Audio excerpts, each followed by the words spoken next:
आज का ये प्रोसीजर है हमारा ईसीजी के ऊपर, है ना। तो आज हम लोग ईसीजी निकालने जा रहे हैं और हमारे पेशेंट हमारे सामने लेटे हैं और इन्हीं का हम लोग ईसीजी निकालने जा रहे हैं। तो ईसीजी निकालने से पहले हमें कुछ क्राइटेरिया का ध्यान देना पड़ता है, जैसे ईसीजी के लीड्स, है ना। लीड्स की प्रॉपर पोजिशनिंग होनी चाहिए। अगर लीड्स की प्रॉपर पोजिशनिंग नहीं है तो आप ईसीजी की जो ग्राफ आएगी वो प्रॉपर नहीं आएगी, है ना।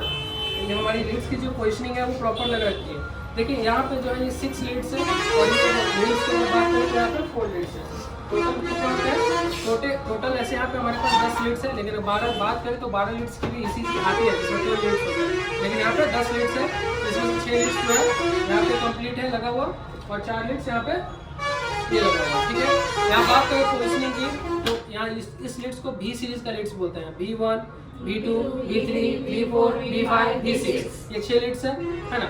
और लिम्ब की अगर बात करें, लिम्ब के अंदर एक राइट में जो है राइट अपर लिम्ब में राइट आर्म में आपका जो रहेगा वो बात करें तो रेड रहेगा, है ना। लेफ्ट आर्म में रहेगा तो वो येलो रहेगा। राइट अगर फुट की बात करें तो ब्लैक रहेगा, लेफ्ट फुट की अगर बात करें तो ग्रीन रहेगा। और ये सारे जो लीड्स हैं, ये सारे लीड्स की प्रॉपर जो इंसर्टिंग होती है, प्रॉपर लगाना होता है, वो डायरेक्ट ऐसे नहीं लगाना होता, वो हमें जेल यूज़ करना आता है। ईसीजी जेल आती है ना, मार्केट में मिलती है, वो हमने लगा रखा है ईसीजी जेल को और उसके ऊपर से हमने ये प्लेस किया। और ये जो होता है ये रबर टाइप की होती है, ठीक है। ऐसे पुश करना है इसको, ये रबर टाइप की है, ठीक है। इसको ऐसे करके ये प्लेस कर देना, ये प्रेशर की तरह चिपक जाएगा उसमें। तो ईसीजी लेने के लिए हम लोगों को सबसे पहले मशीन को क्या करना होता है, स्टार्ट ऑन करना होता है, ठीक है।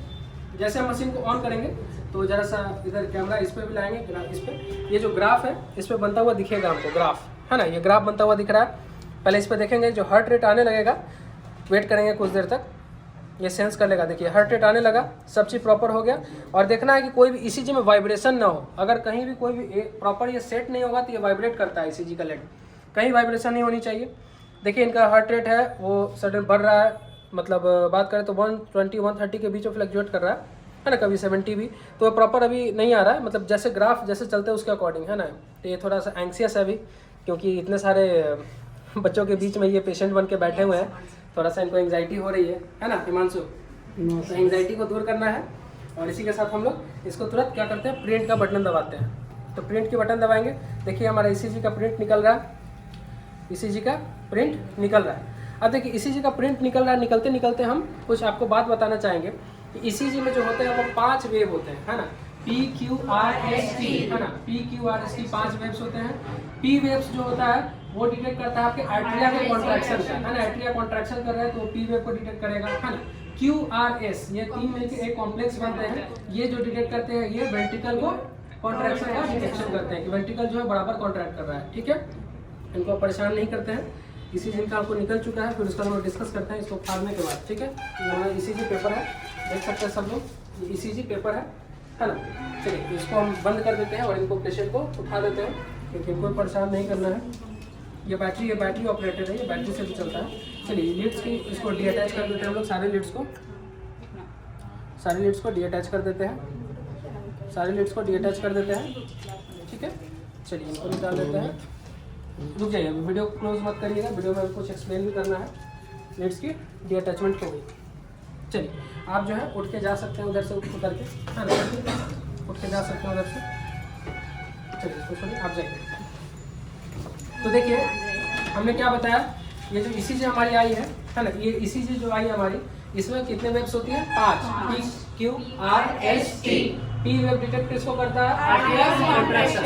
एट्रिया और वेंट्रिकल क्या होता है, तो हमारे हार्ट के 2 चेंबर के नाम है, एट्रिया और वेंट्रिकल। एट्रिया जब कॉन्ट्रैक्ट करेंगे तो P वेव जो होंगे वो क्या होंगे, P वेव बनेंगे, है ना। और P वेव में अगर कोई इशू आता है, जैसे देखिए यहाँ इसकी बात करें तो इसकी P वेव हमको दिख रही होगी, है ना। ये देखिए P वेव यहाँ से स्टार्ट हो रहा है, ये उठा हुआ जो है इधर वाला, ये P वेव है ना, ये P वेव है। देखेंगे इसमें ये P वेव है, ये P वेव है, ठीक है। सब लोग देख लेंगे, ये जो उठा हुआ है P वेव, ये देखेंगे ये P वेव है। जस्ट जो उठा हुआ उसके बगल से जहाँ से स्टार्ट हो रहा है उसको P वेव बोलते हैं।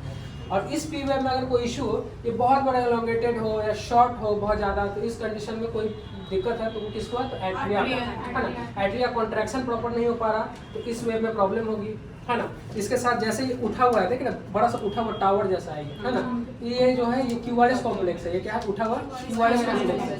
QRS कॉम्प्लेक्स क्या है, ये क्यूआरएस कॉम्प्लेक्स है। अगर इस क्यूआरएस कॉम्प्लेक्स में अगर दिक्कत हो तो समझ में आता है कि पेशेंट के वेंट्रिकल में प्रॉब्लम है ना, किसमें वेंट्रिकल में प्रॉब्लम है।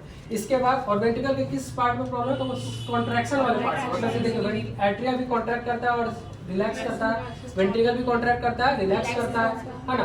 तो बात करें अगर वेंट्रिकल की कॉन्ट्रैक्शन की तो क्यूआरएस कॉम्प्लेक्स हमको दिखाता है। फिर उसका एक टी वेव, लास्ट में क्या है, टी वेव, कहीं भी लिखिएगा लास्ट में एक टी वेव होगा।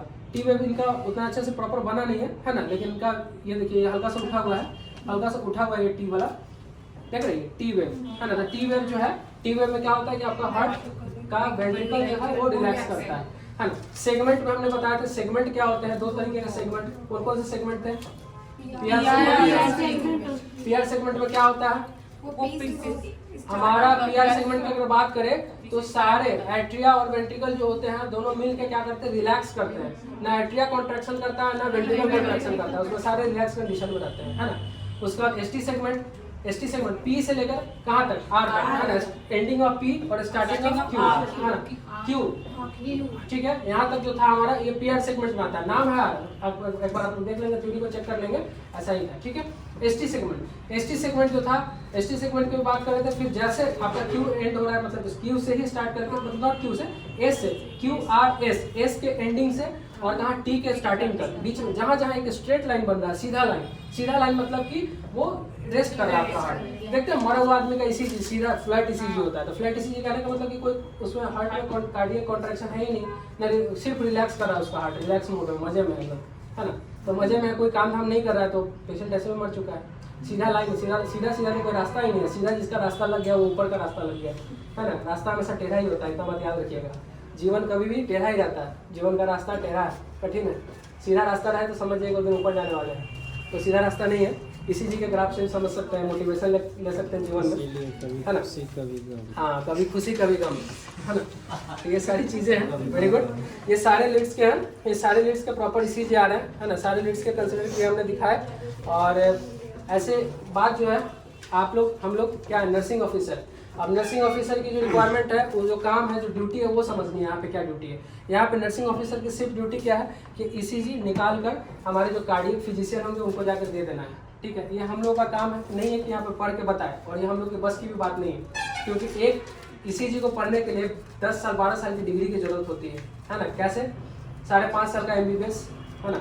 उसके बाद 3 साल की बात करें तो मास्टर्स, उसके बाद फिर बात करें तो DM, है ना। मतलब उसका ऊपर भी 2 साल का सुपर स्पेशलिटी, जिसको सुपर स्पेशलिटी बोलते हैं। इतना डिग्री करके आदमी तब इस ईसीजी को पढ़ पाता है।